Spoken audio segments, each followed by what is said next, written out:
Hello everyone, welcome to my channel. আমি ঋত্বিকা। আশা করছি তোমরা সবাই খুব ভালো আছো, আর আমিও বেশ ভালোই আছি। গঙ্গারামপুরে পৌর উৎসব যেহেতু সামনেই, সে কারণে কিন্তু কাজগুলোও বেশ তোড়জোড়ভাবে চলছে। অনেকটা কাজই এগিয়ে গেছে। তোমাদের তো বলাই হয়নি আজকে আমি কোথায় যাচ্ছি। আসলে স্টুডেন্টের বাড়িতে ইনভাইট রয়েছে, সে কারণে যাচ্ছি। এই দেখো, ছুটতে ছুটতে আমাকে কিন্তু নিতেও চলে এলো। বাড়িতে যদি টিচার আসে তাহলে কিন্তু স্টুডেন্টদের ভীষণ মজা হয়।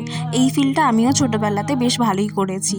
ওদেরও দেখে ঠিক আমার সেই আগেকার দিনের কথাগুলোই মনে পড়ে গেল।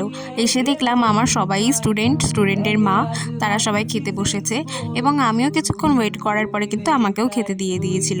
আর খাবারের টেস্টগুলো ছিল অসাধারণ, ভীষণ সুন্দর করেছিল। খেয়ে উঠে ঘরে এসে দেখি সবার হাতে ফোন।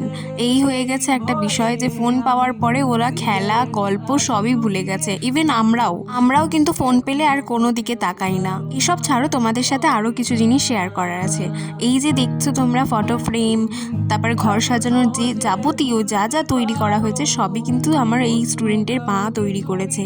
কত ধৈর্য সহকারে এই জিনিসগুলো তৈরি করেছে, আর কি সুন্দর না, প্রত্যেকটাই কিন্তু ভীষণ সুন্দর। ওদের হাত থেকে ফোনগুলো নিয়ে কিন্তু আমি বেশ ভালোই মজা করেছি ওদের সাথে, ওরাও এনজয় করছিল। তারপরে কিন্তু আমরা ছবি তুলে নিয়েছিলাম। আমার যেহেতু সেরকম বড় ফ্রেন্ড সার্কেল নেই, তাই আমি এদের সাথে কিন্তু বেশ ভালো করেই মজা করি, একটা গ্রুপ হয়ে গেছি। আমি যখন ব্লগটা পোস্ট করব তখন 12 তারিখ পড়ে যাবে। আজকে ওর বার্থডে, সবাই ওকে উইশ করে দিও। So that's it for today. Next ব্লগে দেখা হচ্ছে তোমাদের সাথে খুব তাড়াতাড়ি। ততক্ষণের জন্য সবাইকে টাটা।